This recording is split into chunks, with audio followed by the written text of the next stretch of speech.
7h22, tout compte fait comme chaque matin avec Éric Revel. Bonjour Éric. Patrick, bonjour. L'inflation va reprendre de plus belle le mois de mars prochain. C'est ce qu'annoncent certains ministres. Un mars rouge avec la fin des négociations entre les industriels et la grande distribution.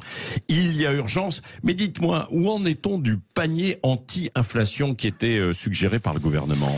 Écoutez, normalement, c'est la semaine prochaine, Patrick, que l'on devrait connaître la liste définitive des produits qui vont constituer ce fameux panier anti-inflation du gouvernement, porté à bout de bras par la ministre Olivia Grégoire. Alors il y a urgence, vous avez raison, car rappelons-le quand même, l'inflation sur les produits alimentaires s'affiche à 14% sur un an. 14%, c'est considérable, auquel va donc venir s'ajouter une nouvelle flambée, des étiquettes en mars, avec la fin crainte des négociations entre producteurs et grande distribution, et ça va pousser de nouveau les prix à la hausse. Alors qu'est-ce qu'il y aura dans ce panier anti-inflation et qui pourra en bénéficier? Alors concrètement, une cinquantaine de produits devraient garnir ce panier anti-inflation. Alors ces produits concerneront, on le dit en tout cas, 5 fruits, de la viande, du poisson, des légumes, des produits d'hygiène, des surgelés et de l'épicerie. Ils devront répondre, d'après le gouvernement, à 2 mots d'ordre, ces produits sélectionnés, santé et qualité. Bon, on n'en attend évidemment pas moins.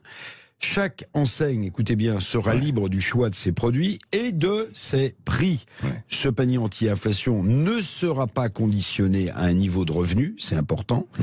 Alors il y a déjà des limites à tout ça, il y a déjà les critiques qui fusent, les prix seront libres, je vous l'ai dit, et les produits aussi. Ça veut dire que les produits ne pourront pas être comparés par les consommateurs pour faire jouer la concurrence entre les enseignes, d'autant que les prix pourront, eux, évoluer. Est-ce que la grande distribution va jouer le jeu? Parce que la concurrence fait rage déjà. Oui, c'est une bonne question. Déjà, un certain désordre règne sur les offres anti-inflation, mises sur la table par certaines enseignes qui ont anticipé le geste gouvernemental. Le consommateur est déjà un peu perdu. Par exemple, Leclerc propose 230 produits anti-inflation, paraît-il. Carrefour se contente de 30, alors que Super U, on en avait parlé ici, a ouvert le bal avec un panier de 150 produits. 150 produits que l'association UFC Que Choisir pointe du doigt pour leur mauvaise qualité globale. Beaucoup de ménages français, il faut le dire, attendent le panier anti-inflation du gouvernement. C'est un besoin fort face à l'inflation et à la chute du pouvoir d'achat, avec les hausses aussi, n'oublions pas, sur l'essence et sur l'énergie. Bref, il faudrait donc pas qu'un mécontentement populaire s'ajoute aux difficultés grandissantes des fins de mois. Le panier anti-inflation, Patrick, suscite une forte attente.